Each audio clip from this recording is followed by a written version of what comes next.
नमस्कार। आज हम जानते हैं उत्तल लेंस द्वारा बना प्रतिबिंब। और उत्तल लेंस का जो व्यवहार होता है वो किसके समतुल्य है? अवतल दर्पण के समतुल्य है। तो अवतल दर्पण का जो जहाँ जहाँ प्रतिबिंब बनता था इसमें भी वहीं वहीं बन रहा है। जैसे कि जब वस्तु अनंत पर रखी हो तो वहाँ पर प्रतिबिंब कहाँ बनता था? फोकस पर। तो यहाँ भी कहाँ पर बन रहा है? फोकस पर। और प्रतिबिंब की आकृति क्या होगी? एकदम बिंदु के आकार की, बहुत ही छोटी। और प्रतिबिंब कैसा बनेगा? वास्तविक एवं उल्टा, जैसा कि अवतल दर्पण में भी था। उसी तरह से जब वस्तु को अनंत से थोड़ा सा नजदीक लाया जाए, मीन्स केंद्र से परे रखा जाए। यहाँ पर केंद्र को 2f1 दिए हैं क्योंकि यह फोकस का दोगुना होता है ना, तो इसीलिए। अब यहाँ पर है AB कोई वस्तु रखी है जो कि केंद्र से परे है। तो अवतल दर्पण में कहाँ प्रतिबिंब बनता था? केंद्र और फोकस के बीच। तो यहाँ भी कहाँ बनेगा? केंद्र और फोकस के बीच। अच्छा, कैसा बनेगा? वास्तविक एवं उल्टा। तो यहाँ पर भी वही है, आपतित किरण एक जो जा रही है वह मुख्य अक्ष के समांतर है, जो कि मुड़ने के बाद, ये अपवर्तन होने के बाद कहाँ से होकर गुजरेगी? फोकस से होकर गुजरेगी। और एक और किरण है जो इसके ध्रुव से, यानी कि पोल से, यानी कि इसको बीचों बीच से सीधी पार कर जाएगी। यहाँ से कोई भी किसी भी तरह का दिशा में परिवर्तन नहीं होगा। ठीक है। अब क्या है कि इसमें भी हमारा बना कहाँ पर? केंद्र और फोकस के बीच बन गया। ठीक है। और यहाँ भी वास्तविक एवं उल्टा। लेकिन यहाँ पर क्या होगा कि यहाँ पर तो बिंदु के आकार का बन रहा था, यहाँ पर वस्तु से छोटा ही बनेगा, लेकिन बिंदु के आकार का नहीं, थोड़ा सा बड़ा रहेगा। ठीक है। अब आता है हमारा तीसरा, जब वस्तु कहाँ पर हो? केंद्र पर हो। तो अवतल दर्पण का केस याद कीजिए, जिसमें क्या था? केंद्र पर रहता था। तो कहाँ पर बनता था प्रतिबिंब? केंद्र पर ही बनता था।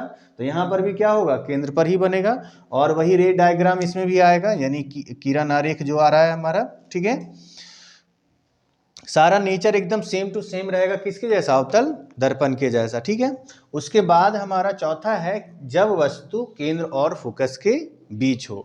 जब केंद्र और फोकस के बीच होगी तो वस्तु का प्रतिबिंब बनेगा केंद्र से परे। वैसा ही केस है, लेकिन यहाँ पर क्या होगा? वस्तु का जो प्रतिबिंब होगा वह वस्तु से बड़ा होगा। याद रखिएगा इस चीज को, क्योंकि हमेशा वस्तु से बड़ा होगा। यहाँ से बड़ा होना शुरू हो जाएगा। उसके बाद जब हम फोकस पे ले जाएंगे तो क्या हो जाएगा? वस्तु का प्रतिबिंब अनंत पे जाके मिलेगा और बहुत ही ज्यादा बड़ा रहेगा। और उसके बाद और जब इधर ले आएंगे तो हमारा क्या होगा? प्रतिबिंब और भी अधिक बड़ा हो जाएगा। वो हम देख सकते हैं अभी पांचवें और छठे केस में। ये 4 केस हो गए।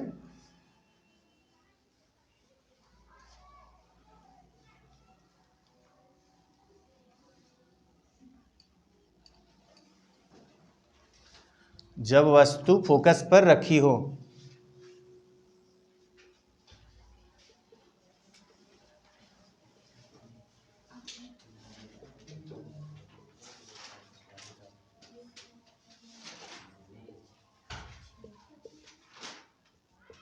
ठीक है।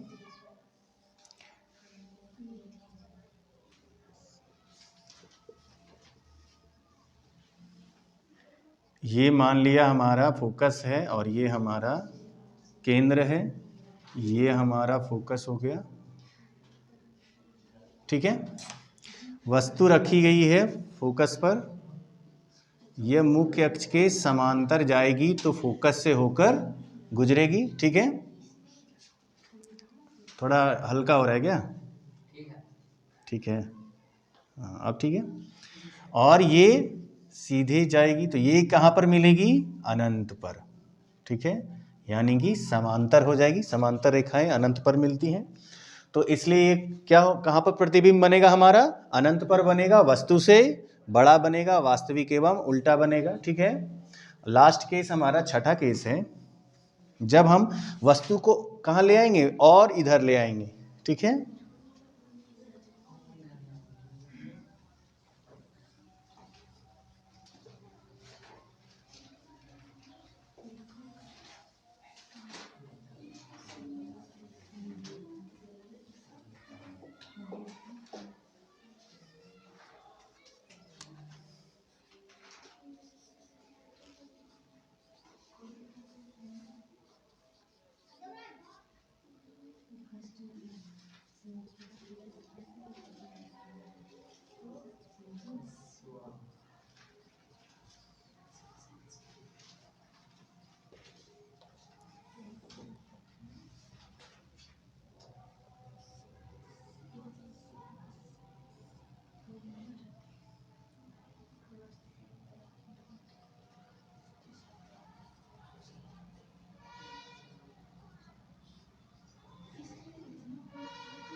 यहाँ पर ये समांतर रेखा गई, ये फोकस से होकर गुजरेगी और ये रेखाएं जो है ये फैलती जाएंगी यहाँ से, है ना, और इधर जाके मिलती हुई प्रतीत होगी, है ना।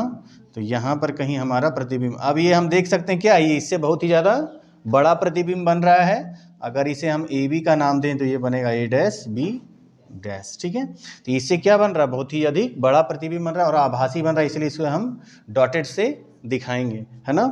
तो यहाँ पर सारा का सारा केस हमारा किससे मिलता जुलता है, अवतल दर्पण के समरूप है। तो ऑब्जेक्टिव क्वेश्चन से एक आ सकता है कि अवतल दर्पण किसके जैसा व्यवहार करेगा, तो उत्तल लेंस के जैसा, और उत्तल दर्पण करेगा अवतल लेंस के जैसा। आगे की वीडियो में हम देखेंगे कि अवतल लेंस का व्यवहार कैसा होता है, ठीक है। तो एक क्वेश्चन हमारा एप्लीकेशन पर भी दिया हुआ है टेस्ट में कि अवतल दर्पण का व्यवहार निम्न में से किसके जैसा होता है ना। आप देख सकते हैं टेस्ट लगा के, ठीक है। आज के लिए इतना ही, नमस्कार।